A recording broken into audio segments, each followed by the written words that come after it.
E agora vamos voltar a falar da condenação de Gil Rugai com Eduardo Ribeiro, que continua no Fórum da Barra Funda. Eduardo, uma curiosidade muito grande das pessoas é como é que é a votação lá na sala secreta, quando os jurados se reúnem. Você tem detalhes disso pra gente? Temos sim, Ana. São 7 pessoas da sociedade, 7 pessoas como nós, não é? Isso aconteceu na sala secreta, logo depois do almoço, uma sala que fica atrás do plenário do Tribunal do Júri. Vamos mostrar uma ilustração aqui para que as pessoas possam entender como isso tudo funciona. A sala secreta, o juiz é quem coordena. É uma mesa, o juiz estava à frente, estavam também o promotor, Rogério Zagallo, os advogados, Marcelo Feller e Tiago Anastácio, e os 7 jurados, 5 homens e 2 mulheres. Cada um dos jurados tinha 2 pedaços de papel na mão, um escrito sim, o outro não. Quando a votação chegou a 4 sim e 1 não, a votação se encerrou, Gil Rugai estava condenado. A pergunta era: você absolve o réu, ou melhor, você condena o réu, para essa nossa ilustração. Agora, uma curiosidade, Percival de Souza, que é comentarista de segurança da Rede Record. Nós apuramos, e esse dado é exclusivo, que promotor e defesa tiveram a curiosidade de saber qual era o voto, qual seria o voto dos outros 2 jurados, que não precisaram votar pela legislação brasileira, porque chegamos à maioria. Eles absolveriam Gil Rugai, ou seja, o resultado da votação, contando os 7 jurados, seria 4-3. O que isso te diz? Isso significa que a tese da defesa, quer dizer, o investimento da defesa foi semear a dúvida e conseguiu deixar na dúvida várias pessoas que assistiram o julgamento, inclusive esses 2 jurados. Esses 3 jurados, né? Quer dizer, na verdade, prevaleceu por uma pequena diferença, o argumento da acusação. Ou seja, se de um lado havia dúvidas quanto à autoria, por outro lado também havia dúvidas quanto ao álibi de Gil Rugai, para dizer que não estava em outro lugar, ou seja, que ele estaria num shopping na noite do crime. Ele não conseguiu provar isso. E esse é um julgamento que se refere a 9 anos, né? 9 anos atrás, ele foi adiado por 2 vezes, causou uma grande comoção. É um crime contra o pai, contra a madrasta, um rapaz de classe média alta. Vamos acompanhar um pouquinho sobre o retrospecto desses 5 dias de julgamento na reportagem de Vinícius Costa. No primeiro dia do julgamento, Gil Rugai chegou ao tribunal pela porta da frente, ao lado dos advogados e da família. Aparentava calma e se dizia confiante. Como é que está a expectativa, hein, Gil? A expectativa qual que é? Ser absolvido. Os promotores garantiam que o conjunto das provas era suficiente para a condenação, apesar de o crime não ter nenhuma testemunha ocular. A defesa contratou um perito para desmontar as provas e o trabalho da perícia e logo no começo sinalizou a estratégia de desqualificar também as testemunhas da acusação. Lá dentro, no plenário, os 7 jurados ouviram 15 testemunhas, 5 da acusação, 7 da defesa e 3 convocadas pelo juiz. Uma das mais importantes foi o vigia que disse ter visto Gil Rugai sair da casa logo após o crime. Para a defesa, ele não tinha ângulo de visão e foi coagido pela polícia. Outro interrogatório polêmico foi o do instrutor de voo de Luiz Carlos Rugai, que teria ouvido ele dizer que o filho, Gil, era perigoso e que estava roubando a empresa. O Luiz Carlos disse para essa testemunha, numa conversa, até em tom de desabafo, que o Gil Rugai, na noite anterior a esta conversa, teria lhe dito: pai, me desculpe, na minha cabeça eu só quero te f***. A defesa relacionou a família do piloto ao tráfico de drogas internacional. E esse aeródromo ou aeroclube de Itu é a principal rota de entrada de cocaína do país. Desse embate veio o primeiro de vários bate-bocas entre promotores e advogados de defesa, que se repetiram durante todo o julgamento. Outra discussão foi sobre a marca encontrada na porta da sala onde Luiz Carlos Rugai foi morto.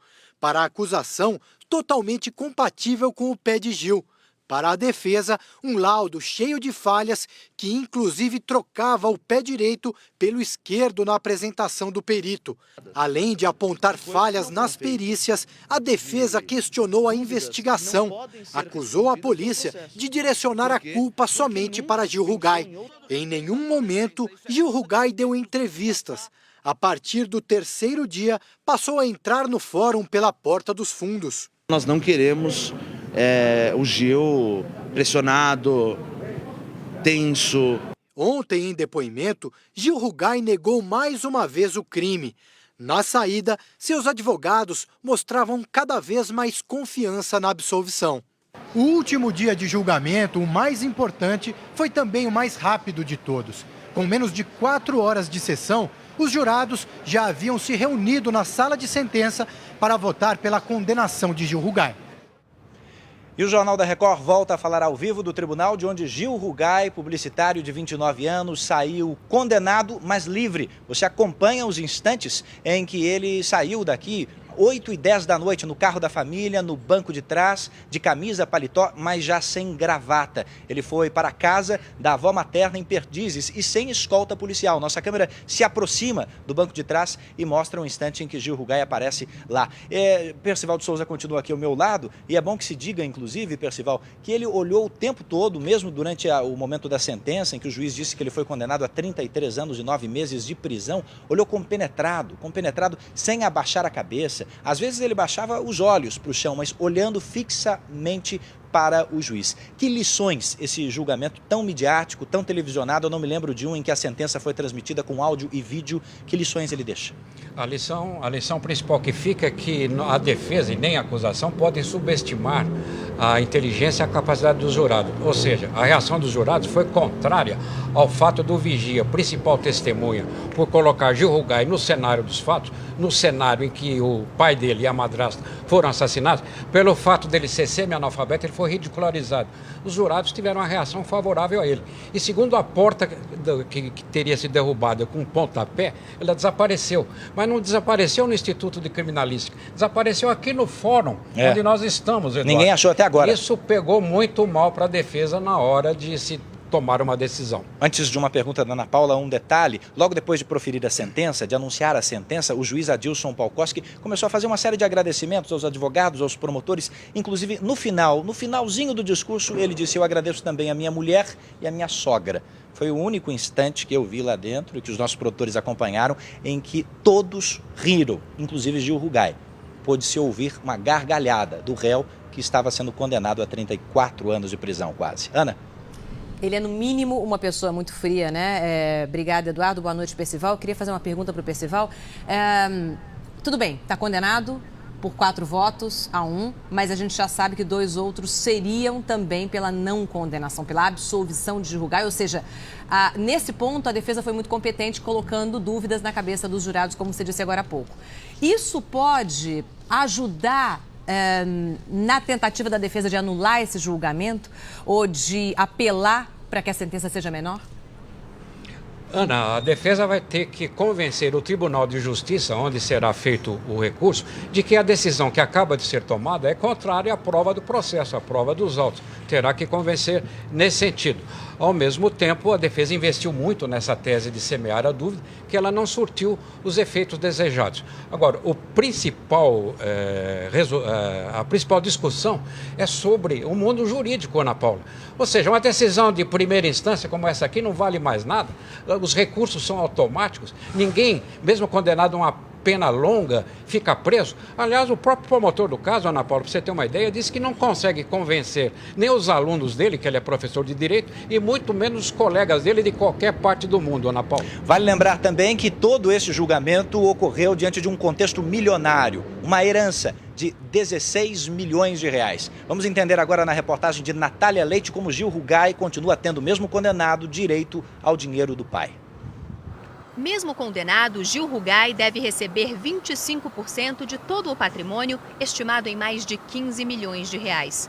O irmão, Léo Rugai, também deve ficar com 25%. E a família de Alessandra Troitino, a madrasta que também foi assassinada, terá direito à outra metade dos bens. Para mudar esse quadro, o irmão precisaria ter apresentado à Justiça um pedido de declaração de indignidade de Gil à herança. O prazo para isso venceu em 2008, 4 anos depois do crime. Como Léo Rugai acredita na inocência do irmão, ele não abriu esse processo. O assistente de acusação, contratado pela família de Alessandra, confirma: não há o que fazer quanto ao direito de Gil aos bens. A indignidade quem tem que solicitar é o Léo Rugai e não a família da Alessandra. O patrimônio de Luiz Carlos Rugai e Alessandra Troitino inclui motos, carros raros, barco ultraleve, aplicações financeiras e imóveis. A mansão onde o casal vivia na zona oeste de São Paulo tem quase 1.000 metros quadrados. Em relação à condenação, 33 anos e 9 meses de prisão. Vale lembrar aqui que a defesa vai apresentar um recurso ao Tribunal de Justiça de São Paulo nos próximos 10 dias. Percival de Souza e eu encerramos nossos trabalhos aqui com essa imagem do fórum vazio atrás de nós, muito diferente dos últimos 5 dias. Obrigado, Percival. Boa noite. Boa noite. Ana, Celso. Parabéns, Eduardo, Percival e toda a equipe que trabalhou na cobertura desse julgamento.